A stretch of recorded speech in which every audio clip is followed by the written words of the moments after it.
Allahumma shalli ala sayyidina Muhammad wa asghiri zalimin biwalimin wa akhrijna min bainihim salimin wa ala alihi wa sahbihi ajma'in. Asapnya ini loh yang bahaya ini. Bila hati manusianya kotor dengan kemanusiaannya, apapun yang dilakukannya kotor. Sholatnya kotor. Kenapa? Karena bukan sholat itu. Ibadahnya kotor. Kenapa? Karena bukan ibadah itu. Puasanya kotor karena bukan puasa itu. Kenapa? Karena manusianya masih menyembah dirinya sendiri. Bagaimana mungkin diterima sholat ibadahnya, puasanya oleh Allah, wong Allah tidak dipertuhankan? Iya enggak?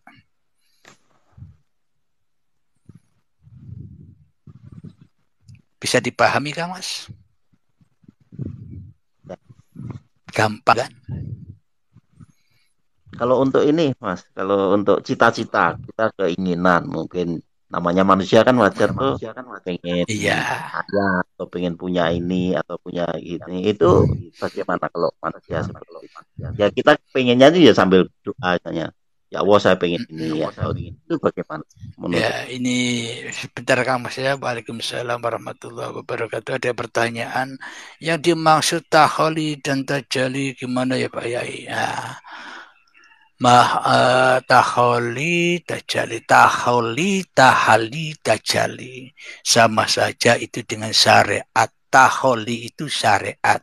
Tahali itu toreko. Tajali itu hakikatnya. Ma'rifatullah ya Allah dewe sing taholi. Ya Allah dewe sing tahali. Ya Allah dewe sing tajali. Enak toh? Enjoy wae toh? Itu apa ya ilah, kalau belajar jangan panggil ya monggo. Apa tadi Pak, punya keinginan apa itu monggo? Ini ya kita kan sebagai manusia kan tetap merasa pengen, misalnya pengen ya mungkin pengen kaya atau pengen apa atau pengen seperti itu. Saya pengen makan bebek goreng ya kan. Itu ya, tapi nggak ada misalnya itu kita melanggar atau enggak misalnya gimana? Selagi manusianya masih menjadi Tuhan, pelanggaran seperti itu kan diampuni Kang Mas oleh hawa nafsu ya enggak? Ya. Karena hawa nafsunya masih jadi Tuhan, kesalahan apapun bagi Anda di sisi Allah tidak bermasalah. Wong Allahnya goib. Yang jadi Tuhan Anda, pasti Anda ampuni kesalahan-kesalahan Anda sendiri ya enggak? Anda ingin apa saja bebas. Kenapa? Karena murah. Karena neraka bagi Anda murah. Apa? Pingin beli apa? Ini ada uang murah. Pingin beli mobil mewah, ini ada uangnya murah. Karena dunia ini hakikatnya murah. Tapi surga atau Allah itu ya itulah yang sangat amat mahal. Jadi pingin ketemu Allah, pingin masuk surga harus mati dulu. Itulah mahalnya. Kalau tidak mati dulu, meninggalkan dunia, meninggalkan harta, meninggalkan ibadah, meninggalkan kuasa, meninggalkan hidup, ya kita selamanya takkan pernah bertemu Tuhan. Panas terus. Kenapa kok panas terus? Banyak inginnya.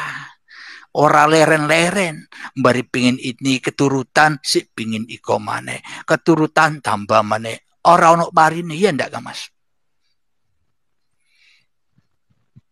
Paham? Itulah yang dimaksud ahli-ahli anar atau ahli-ahli neraka, yang mana dikasih minum kurang, haus terus, dikasih makan lapar terus. Kadang tangannya diputus sendiri, tangan kirinya, kaki kanan kirinya, lidahnya diputus sendiri. Apa? Karena yang diperankan di dunia ini serba dusta. Sholatnya dusta, Allahu Akbarnya dusta. Bukan Allah yang maha besar, tapi hawa nafsu yang merasa besar, yang merasa bisa sholat. Ya diputus sendiri tangannya, lidahnya digunting dewi, itu maknanya ahli anar. Bukan besok. Sekarang sudah terjadi bagi orang-orang yang sudah menyadari dirinya. Bisa dipahami kan, Mas?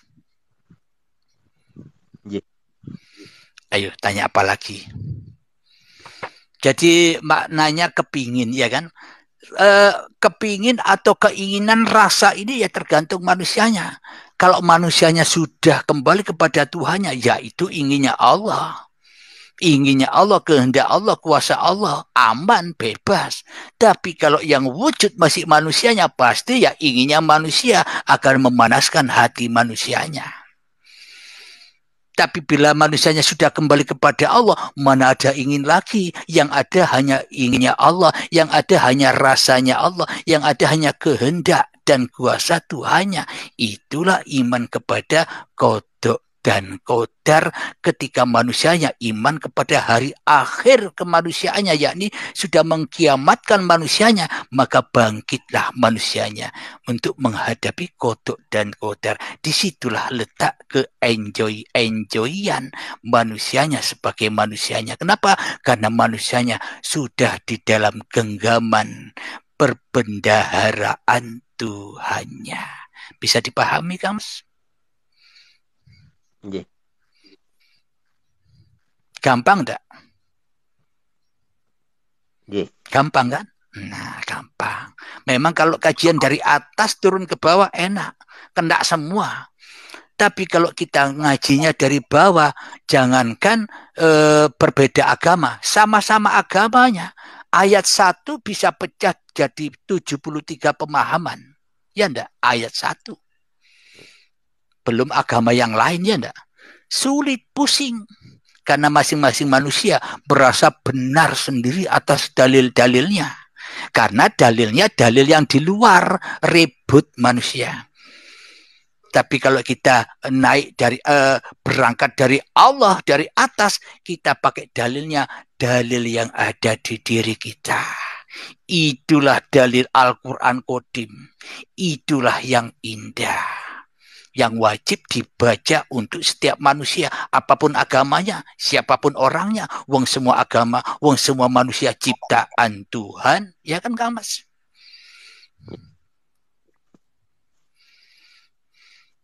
Bisa dipahami? Bisa. Jadi ingin yang ada di dalam hati kita hanya kita yang tahu. Kita ini masih nyata wujud manusianya, atau kita sudah rela ridho mengembalikan kemanusiaan kita kepada Allah. Kalau kita masih berasa paling wujud manusianya, Allahnya tandanya masih goib, berarti ya itu inginnya manusianya, pasti menyesatkan.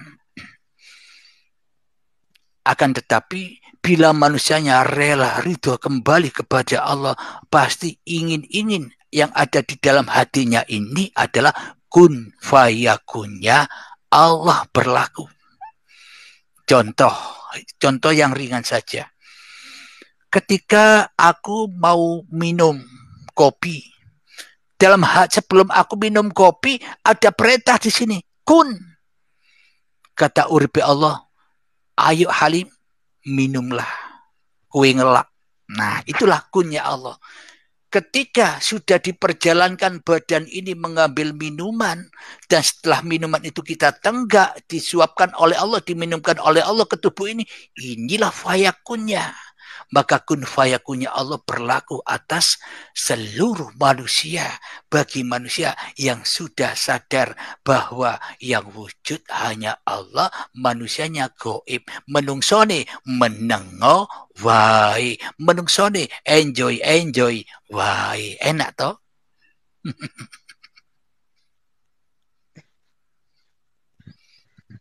Enak enggak, Kang Mas? Okay.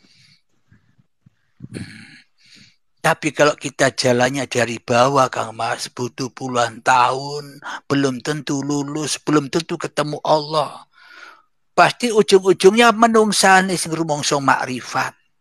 Akhirnya yo jogo-jogo Allah dengan makrifat menungsane Allah kok dijogo. Yo kesel, Bro.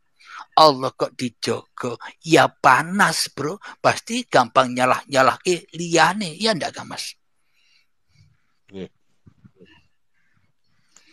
Tapi kalau manungsa wis ora bisa makrifat mana? Kenapa? Makrifat hanya untuk Allah. Manungsa hanya bajunya Allah. Contoh, apakah baju ini bisa makrifat kepada saya? Kalau baju ini bisa makrifat kepada saya, tentunya baju ini selalu ngikut saya kemana saja saya pergi. Baju ini meskipun tidak saya pakai, ngintil burini. Baju ini utuk-utuk njogo aku. Jogo yang punya baju. Mosok yang punya baju dijaga. Mustine baju ini aku yang berkuasa untuk memakaikan baju ini kepadaku. Dan kemanapun aku pergi, baju ini tak ajak. Tapi baju ini meneng wae ra komentar. Baju ini rumongso le aku ini mung makhluk orang duwe kuasa apa-apa. Inilah baju yang benar. Bisa dipahami, Kang Mas? Yeah. Alhamdulillah, ini ada Kang Pangeran mengungkapkan hatinya. Jangan dikira bisa mi'raj hanya Kanjeng Nabi. Banyak orang yang sudah mi'raj tapi diam-diam saja. Sejatinya kita semua umat manusia inilah lambangnya Muhammad yang Isra Mi'raj juga. Apa buktinya? Kalau Isra Mi'raj itu hanya untuk Kanjeng Nabi Muhammad, pasti Allah mengatakan di dalam ayatnya, Subhanalladzi asra bi Muhammadin bin Abdullah, khusus untuk Nabi Muhammad. Jadi manusia lain tidak bisa. Kecuali Kanjeng Nabi Muhammad, wong ayatnya sudah bilang begitu. Ya enggak, Kang Mas? Yes. Tapi buktinya ayatnya bukan begitu. Subhanalladzi asra bi abdihi. Apakah Anda bukan hamba Allah? Apakah saya bukan hamba Allah, ciptaan Allah? Apakah seluruh manusia ini bukan ciptaan Allah? Ya enggak.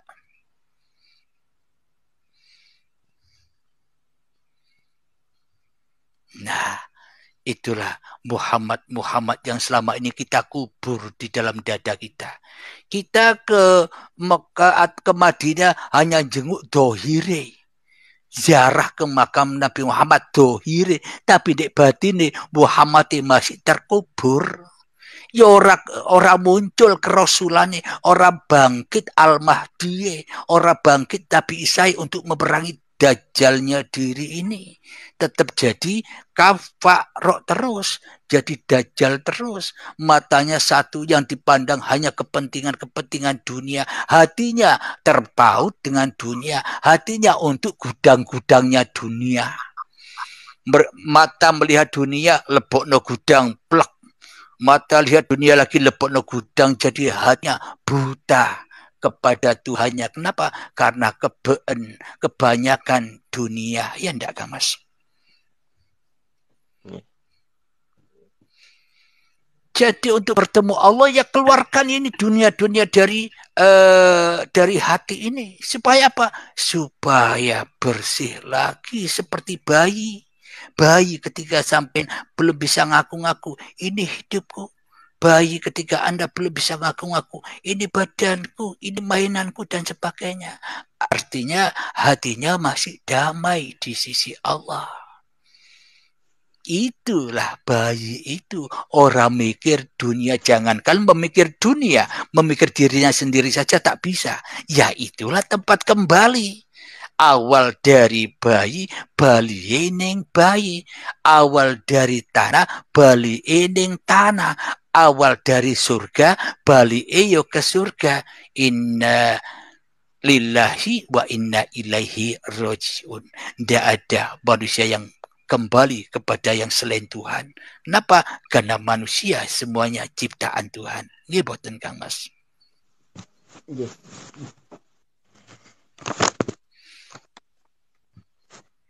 Kalau ini, Mas, istilahnya mungkin jenengan punya nasihat khusus, misalnya ini kan Yang ini kan universal tadi yang bukan istilahnya untuk semua orang, untuk yang belajar. Kalau untuk saya pribadi dengan bisa apa ya, nasihat apa ya khusus untuk saya, mungkin saya akan melihat saya seperti ini sekarang. Ya, agar hati Anda atau hati saya atau hati kita semua bisa tenang, bisa bahagia, bisa enjoy saja, maka ya Tuhan nafsul mutmainnah, wahai jiwa-jiwa nafsu-nafsu yang mutmainnah, nafsu-nafsu yang tenang. Bagaimana sih caranya agar jiwa kita tenang menghadapi hiruk pikuknya dunia ini, tidak takut lagi dengan dunia, takut mati. Bagaimana caranya? Caranya adalah hanya satu. Irji'i ila rabbiki radiyatan mardiyah. Pulang apanya? Hidup dan badan yang selama ini telah lama kita akui sebagai milik kita, itu loh yang harus dikembalikan. Dipulangkan ya Allah, hidup ini, badan ini amanahmu yang selama ini saya emban. Sekarang aku haturkan lagi kepadamu ya Allah dengan rela dan ridho, dan sebenar-benarnya ridho bahwa hidup dan badan ini milikmu. Bila sudah begitu maka Allah pun pasti ridho. Bagaimana mungkin kita berharap-harap ridhonya Allah sementara kita tidak rela? Allah itu Tuhan. Yang ada di dalam hati kita masih hawa nafsu, ya tidak dapat ridhonya Allah. Dengan cara itulah kita akan bahagia, merelakan kembali. Asalnya kita goib, ya kembali goib. Asalnya Allah wujud, ya Allah kembali wujud. Dan itulah yang dimaksud mengabdi. Fadkhuli fi ibadi. Bila kau lakukan itu semua, kepasrahan kepada Tuhanmu, maka itulah yang dimaksud inna dina indallahil Islam. Maka disitulah tempat mengabdi. Yaitulah amal soleh, yaitulah amal ibadah. Ketika manusianya di dalam genggaman dan kekuasaan Tuhannya.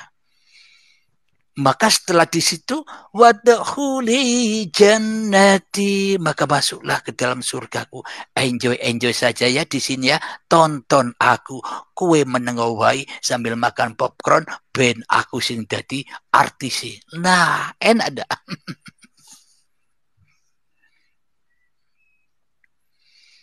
Bisa dipahami Kak Mas? Yeah. Ya carilah, wajib cari guru pembimbing Kang Mas di area Anda sana. Kalau Anda belajar sendiri, sama halnya Anda belajar yang dimursiti atau dituan guri oleh setan hawa nafsu Anda sendiri. Jadi pesan saya, ya Anda harus cari guru. Siapa turun? Iya. Waalaikumsalam Kang Pangeran, monggo izin turun, silahkan Kang Mas, mohon maaf. Itulah Kang Mas, jadi maknanya ibadah itu kebanyakan selama ini kebalik. Ibadah, sholat, puasa demi pahala dan surga. Padahal kalau tidak ibadah, kalau tidak sholat, kalau tidak zakat, kalau tidak puasa di dalam surga, ora bisa. Ora bisa diterima Allah, ya enggak?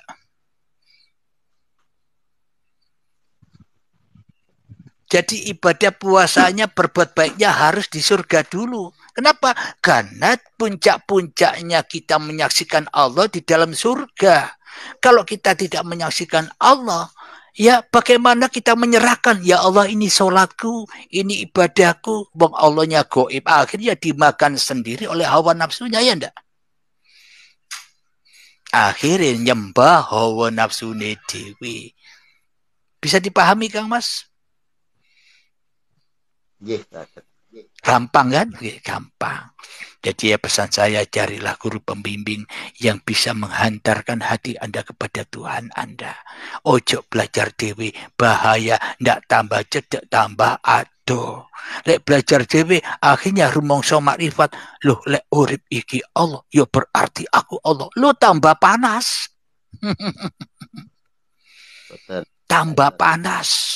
Akhirnya Allah kok sholat, Allah kok ibadah. Kowe aisin sholat, Allah ndak butuh sholat. Aku semakrifat. Nah ini kalau ndak belajar sama guru. Kalau saking jenengan gimana itu? Kenapa Kang? Gini, kalau kita habis sholat 5 waktu lah, misalnya itu kan wajib dikerjakan. Terus zikir kita atau ingat kita kepada Allah itu gimana? Habis sholat itu harus zikir atau cukup kita berjalan mengikuti kehidupan kita sambil mengingat Allah, atau kita seperti ya kelompok-kelompok yang organisasi sekarang kan ada yang habis sholat terus zikir sesuai dengan aturannya itu, atau kita cukup ya kita habis sholat selesai kita berzikir dalam hati selalu ingat Allah gitu aja, atau bagaimana? Oh ya, pokoknya apa syariat yang sudah Anda lakukan, yang sudah Anda istiqomai selama ini jangan di